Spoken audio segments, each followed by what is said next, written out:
Howdy folks, it's almost 2 weeks since I started the Arc for a Month challenge involving the guest star in front of you, the 16 gig limited edition Arc A770 in my main computer. And I thought that I'd talk about my experience so far with the card and talk about its strengths, its weaknesses, which are many, and kind of give you all a bit of an update as to how I've been, dealing with this different graphics architecture. So let me get into it.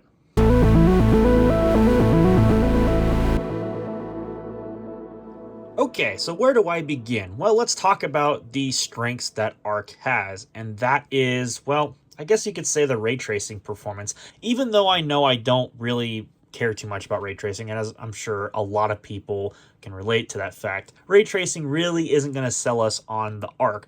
However, I've been testing it with a couple of different games, like for example, Spider-Man Remastered. I have yet to buy Spider-Man Miles Morales, but I believe it would probably be about the same in that game too, maybe a little bit more intensive. However, again, I can't judge on that. I don't have the game yet. I've also tested ray tracing under Cyberpunk. It is a bit more intensive there. Obviously, the whole game is more intensive there, but I don't think that's a surprise to many people. And I will also mention that it has been getting better as far as the drivers are concerned. Now, one thing I will actually comment on in a little bit is the Arc control pop-up on startup, but I won't get into that at least in this point, because I'll have some more thoughts on that in a little bit. However, some DirectX 9 performance improvements have been noticed with some recent drivers. I'm currently running the 3959 driver release, which is the newest one as of the 7th of December of 2022. And I will say there have been some actually pretty decent improvements to the performance. Now, there was some that were noted with some DirectX 11 games, or at least some that ran in DirectX 11 mode, like Shadow of the Tomb Raider. DirectX 12 mode on that game is not affected, but I will say there was also some noted performance improvements with the newly released Need for Speed Unbound, which I have yet to do a little bit more playthroughs of, but it seems to run really well on the A770 so far. If you use, I believe it's the Ultra preset at 1440p, you do get 60 FPS. Not consistently, but it will hit 60 FPS. So I can imagine you probably have to rely on the FSR toggle if you wanted to keep that preset. However, I think it would probably be best played at least at 1440p at the high preset, and maybe use a little bit of FSR to try to keep your frame rate above 60. It does kind of stutter a little bit going through the city areas, but it's not too bad. Now, even despite the recent driver update that has come out during my challenge, I will say there is at least one game that I've been playing that is not DirectX 12 that actually has been performing extremely well on Arc, and that is The Long Dark. Now, that game is a DirectX 11 title, and I've been running that one at 1440p Ultra, and I'm consistently getting well over 100 FPS with that card, and it's fully utilized. It's actually a really nice experience, I will say. Now, that's the Ultra preset. Now, I could technically turn it down to high. The game itself doesn't exactly have the most demanding visuals, at least as far as the texture quality or whatever. It's more of I don't know, it's a different art take, if you will. But the lighting and the shadows and the fire effects of that game and some of the other aspects of it do tax GPUs to a sense that, you can actually push them a little bit with the Ultra preset, or if you want to max out all of the draw distance sliders and such. So, I mean, totally you could go balls to the walls in that. And in any case, the Arc actually does a really good job there for what it's worth. I'm still having problems with GTA 5. There was the recent update, of course, like I mentioned, the driver that was supposed to help improve some of the performance with DirectX 11. GTA 5 wasn't on the list, and I was kind of surprised to see that some people said that some of the offline performance in GTA 5 was better as a result of this update, even though it wasn't mentioned. So I was like, okay, sure, let me try it. And, well, I primarily play the game online. I think most people probably would. Replayability of the offline mode is not exactly the strongest suit of that game, but it's whatever. But I still have problems with the game consistently dropping into the high 30s and low 40s in GTA Online. And I know GTA Online has a significantly higher amount of CPU performance load, so, that's not really an issue here. I've got a Ryzen 9 5900X, so I don't think that'd be an issue. But maybe it's my graphics settings. I probably would be the first to admit that maybe I have it cranked a little too high, but still, it still dips below 60 constantly. And I don't think that's an understatement for any ARC card right now. I think that's a driver problem, and it still needs to be ironed out. It's kind of annoying. I don't think Intel's really going to focus on it too much right now, considering there's been a lot of new game releases that they need to get caught up on. So I get it. And there's also some other popular games that I think that they should optimize their drivers for. So again, I totally get it. I know GTA 5 is probably not on the priority list. They had to optimize for that on their integrated graphics many years ago, if they even ever did. So whatever. I'm sure that in time they'll figure it out. But it is still something worth noting. I run into that issue consistently. Now, I've also had a really good experience with Forza Horizon 5 with the recent driver updates that have been consistently ironing out performance. And I will say, 1440p with the high preset, which admittedly is a lower preset than what I used to run on my Radeon 6800 XT, it does still play consistently at high refresh rate kinds of experiences, at least 100 FPS typically. Sometimes it can dip, especially if you're in the city, but overall, I mean, if you keep the ray tracing setting turned off in that game and you only use TAA for the multi-sampling or the anti-aliasing, whatever you prefer to call it, it's actually fine. For some reason, the MSAA in that game is completely broken on Arc, and ask me how I know, because I turned it on, and you take an experience, it's like 120 FPS, and you immediately shave it down to 40 FPS, so you don't even touch the MSAA toggle, you just use TAA and you're good to go. Of course, the FSR toggle in that game is, for some reason, not really that effective. It's there, it does technically turn on, and the Arc A770 works with it just fine, but it seems like no matter what GPU you use FSR 2.1 on with Horizon 5, it doesn't seem to really have that much effectiveness. And I can also attest that that was also the same way on my, well, let me get in the frame here, 6800 XT, which, I mean, come on, guys, you know, Forza Horizon 5, I would think that you would probably do a little bit more optimization, but alas, it's not. You might have noticed throughout some points of this video, I've been including some gameplay video as like a picture-in-picture thing. And yes, I have been playing around with the AV1 encoder on the Arc A770. It's not perfect, and it could just be because, again, drivers are, you know, not perfect. And it also could be because I'm running a beta version of OBS that only just added support for the Intel AV1 encoder. But when it does work, it produces some very nice video at a same or lower bitrate compared to H.264 or H.265, which was what I was technically using on my 6800 XT. And it seems to work pretty well when you do get it working. So hopefully I get, you know, if that gets ironed out in the future, that would be great. No guarantees, obviously, when it comes to things like this, but it's looking promising thus far, and I hope that they get it ironed out with future drivers and versions of OBS or whatever streaming software you plan to use. And I hope that in the future, services like YouTube and Twitch will get their servers updated to support AV1, because I think that'd be super awesome to use for streaming. And I know, obviously, no streaming services really support the ingest of AV1 right now, especially not YouTube, which is what I use when I do live stream, which has not been in a while, but I digress.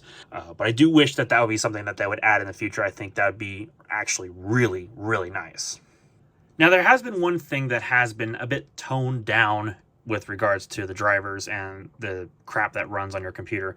I'm going to log into my machine here, and I'll just show you this. It used to be that whenever you logged into the computer and all your startup processes ran, eventually, if you had an ARC card, you would run into a prompt that would look, well, once it gets going here, because it might take a second to get everything initialized, you would run into a prompt that looks just like this. Do you want to allow this app to make changes to your device? Why does this need to pop up? Come on, Intel, seriously. I would expect that you have a display control panel thing that would run in the background and doesn't need to prompt the user every single time they log on to click yes. Like, are you kidding me? Is it really necessary for me to click yes on that prompt? Like, come on. I will say, though, they have at least fixed this thing, or maybe I found the toggle switch that didn't make it turn on by default, but maybe I think it was because of the recent driver update, the one that was released on the 7th, where they stopped prompting ARC control to pop up in your face, full screen, every time you logged onto your computer. Like, come on. That was just absolutely ridiculous. Didn't need to be the case. So I'm glad that they toned it down a bit to where you click yes on the box, and at least it doesn't go in your face and, like, open up as soon as you open your computer. I thought that was just absolutely asinine and didn't need to be that way. But luckily they fixed it, and at least it still prompts you on login to click yes on the user account control box, which I really think that they can get rid of that. I think if it's a driver related thing, they don't need to have it prompting you every single logon to click yes. Especially if it was in a more professional environment, I don't think that needs to occur. Now, yes, I realize you can turn that startup task off and then it won't bug you, but I think Intel can probably figure that out themselves. I mean, come on. They need to do that. NVIDIA doesn't do that. AMD doesn't do that. Hell, even Intel's own iGPUs don't even do that. So why does Arc need to do that? You see what I mean? Doesn't need to have me click yes every single time I log onto my computer. That just seems ridiculous. And there's also another thing I'm going to complain about too with regards to the software, well, specifically Arc Control. You notice here on the start menu, and this has been the case ever since Arc's inception, since the A380. Sorry about the moire pattern on the screen if you see it. So why does it feel the need to install the Intel Driver and Support Assistant alongside Arc Control, and for that matter, the Intel Graphics Command Center, which for some reason I don't have installed and I don't know why, whatever. But a thing that's my biggest pet peeve with regards to Arc Control thus far, besides the other missing features I'll get into in a moment, is the fact that when you open it up and you go to the settings, right, you get your settings gear at the top and it tells you your driver release, which is all good and dandy. But you click on checking for updates and, well, nothing happens. Oh, I actually spoke too soon. It looks like it actually got fixed. Okay. So it used to be, and I don't know when they fixed this, it must have just been a fluke, but Arc Control, the checking driver things, would not work. You would just sit there and sit there and sit there and sit there and sit there and sit there and it would just load and do absolutely nothing. And you just keep on clicking check for updates and nothing would happen. And so anytime that there was a driver update, well, I wouldn't know because it wouldn't tell me. And neither would the Intel Driver and Update Assistant, whatever the heck it was called. Oh, sorry, it was called Intel Driver and Support Assistant. You go to open that up, and then you would go and you would load their little website here. It's kind of like Dell and I guess some other manufacturers where they have their driver support things that run through the browser, which, okay, that's fine, I guess. But even through here, it wouldn't tell me that there was a new video driver. It wouldn't do that. It would just say, oh, your driver's up to date. Well, thanks. There's a new one that was sitting right on your website from a couple of days ago, for example, and your stupid software didn't tell me that it existed. Why? Like, come on, Intel, you got to get your crap together here. Like, this is ridiculous. And I should probably also update my motherboard BIOS. I realize that, but I will deal with that later. And that's not the only thing with regards to the user experience that kind of drive me crazy. And I'm with LTT on some of this. I do think that this software does not need to run in full screen like this. I mean, look at this. So this whole thing is wasting my screen. I have an entire 1440p screen that I can't use because the Arc program, the Arc Control program, sits on top of everything else, and there's your close button. Why does this need to be full screen, Intel? You can put this in a window. It doesn't need to be full screen. It doesn't need to be this pop-up overlay. This is ridiculous. And not only that, if I go over to the Performance tab, which, I mean, yeah, there's a couple of things here, and yeah, you get an in-game overlay. That's cool, I guess. You get a performance tuning menu, I guess. Cool, you can overclock the card and do some other things with the sliders, assuming that it even works. I've never touched them yet, but I digress. Where's the fan control toggle? Maybe I want to manually control the speed of my fans, and I know that this is a early release kind of issue, completely first world problem, but these are the fundamental things that absolutely need to be inside of a graphics control panel in the modern age. In my opinion, I think that that's a wasted opportunity, and I think that someone needs to go in there and add that at some point in the future. I don't know when, where, how, I don't know.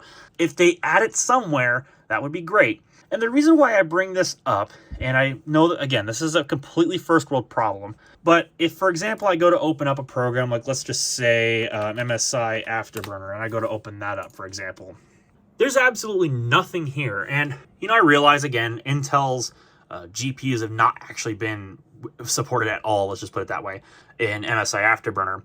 I would think that either Intel or MSI's software developers can at least get their head out of the rear ends and can talk to each other so that way we can add support for, I don't know, the frequency, the memory frequency, the temperature, because right now it's completely useless. And if I want to actually track things like, stuff that's outside of VRAM usage or GPU usage, I have to use the Intel overlay, which does come as part of the Arc control program. And yes, it does work. It gives me what I need. In fact, I have a little bit too much turned on, but I digress.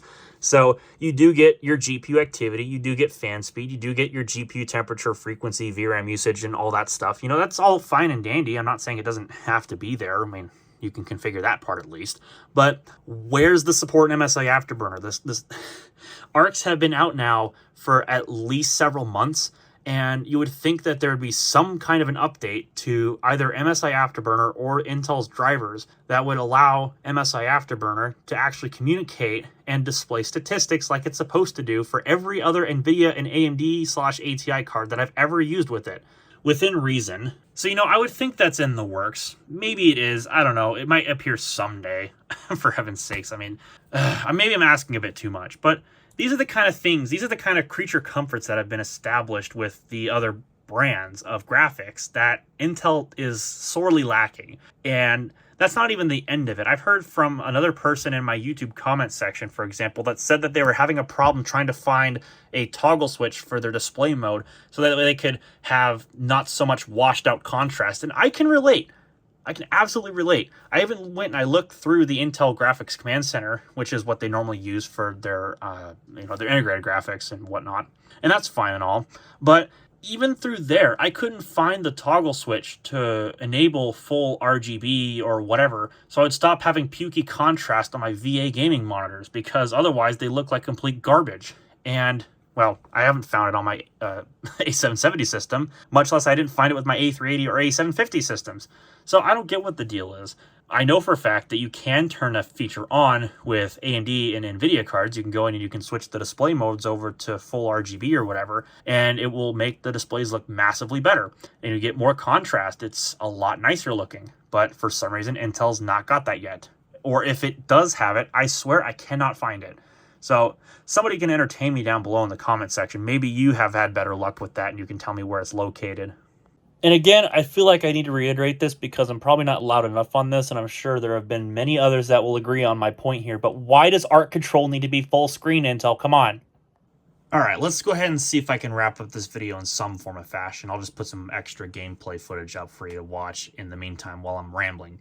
If you don't look at Arc Control, which is, of course, a work in progress massively, if you don't look at things like ray tracing performance and, well, you really don't play a lot of older or, well, certain games that run older APIs. If you just look at the raw rasterization performance in modern games, modern APIs, and so on and so forth, it seems like Arc keeps getting better every driver release. It's not perfect. It's far from it right now. There's still a lot of pain points, and a lot of which can be fixed in future software revisions if Intel actually seems to stay committed to it, which it sounds like and it looks like they are just based on the few driver releases that we've seen thus far. And it seems like it just keeps getting better. And of course, I hope that they be committed to it. They mentioned it in a blog post that was mentioned in a Gamers Nexus video. So I hope that they have their act together and they're getting stuff figured out despite all the pain points. But it seems like it's starting to become the graphics card underdog that we all wanted. And I mean, I hate to say need, because I mean, really, we do need extra competition in the marketplace because it is starting to get a little bit egregious with pricing compared to the performance. And I do think that we do need a third option because it will just benefit the consumer as far as choice, and it'll also put pressure on the other guys. That's on the assumption that Intel actually stays committed and they make something that's actually competitive compared to the other guys at the same price point. Now, I know Intel was a bit late to the game. They were very late to the game with Alchemist, and I'm sure that Battle Mage is going to make up for some of the sore points that have been with the Alchemist generation, whether it be hardware, software, or both. And I feel like Intel's going to come in swinging with the second generation a lot more committed, a lot more strong than they were with their initial offering. And I think that they've, at least so far, done an okay enough job. The launch was a bit of a stumble, don't get me wrong. I will admit that it was not great. But as with any first generation product, there is going to be some stumbling blocks that the company's going to have to overcome. And I feel like it's getting to the point where I think, and obviously this is far from it right now, but I think in time, we might just be able to reliably use Intel in our graphics card slot. And that's something that was just crazy to think about 5 years ago even, and whatnot. So it's just, I don't know. My opinion, and I know a lot of people are going to differ on this, but my opinion is just giving benefit of the doubt. I think Intel's got it. I think Intel's getting to that point where they're going to figure out what the market wants and where they should price their products, what the people want out of their products, how they're designed, and how many options there are, what their specs are going to be, and et cetera, et cetera. It's going to be a couple of different generations before I think the competitors are going to start taking a strong notice of what Intel's got. Because right now, Intel's just like throwing out what they have into the water and seeing if it'll float, basically, is the analogy I'm putting on the table here. And I feel like the Arc 7 series, not the Arc 3 like the A380 or the A310, which is supposedly not, a card that exists. I don't know. Anyways, but the A750, the A770, I feel like those cards have really proven that Intel can make good hardware, but they're sorely lacking in software. And hopefully that means that when Battlemage comes out, that they roll some of the software improvements that I hope that they're working on into the Alchemist driver package to just make it better. And I hope that that's the case going forward. One feedback piece that I think Intel should put in, and obviously it doesn't have to be overnight, I think they need to have a dedicated, like an NVIDIA site where they have all the drivers for all their graphics related products, and it's isolated from the main Intel site. And they need to better package the driver to where it's, I don't know, I guess what I'm going after here is I would hope that they make it to where they individualize the product selection. So like, for example, on NVIDIA's site, you have the GeForce dropdown and you have all the different series. And again, I don't expect Intel to do something like this, but it'd be nice if they have like, I don't know, Arc 3 or Arc 7 or something in the list. And maybe, I don't know, maybe I'm just thinking about it too much, but it would be nice to have a better search to try to find drivers.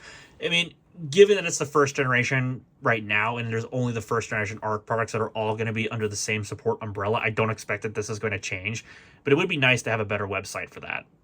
And one thing that people have mentioned is how the video editing performance of Arc is, because obviously it supports all the same quick sync video plugins and protocols that the iGPU support, to my knowledge. So I don't know, maybe if I feel compelled enough to, maybe I could actually edit a video on my PC with the Arc card and see how well it goes. Obviously, this one I'm going to have edited on the Mac Studio, but maybe in the future, specifically I use DaVinci Resolve for my video editor now, so I could readily install it on my Windows PC and give it a shot and see how it works. So maybe I'll pick some video in the future, some lower quality, not really lower quality, but like a shorter video, like a benchmarking video or something, to which I could try to have Arc stretch its legs and see how well it works for people who want to edit video on a card like this and see how it results in comparison to my binned M1 Max Mac Studio down there that does all my video lifting, and see how well the A770 in this case performs.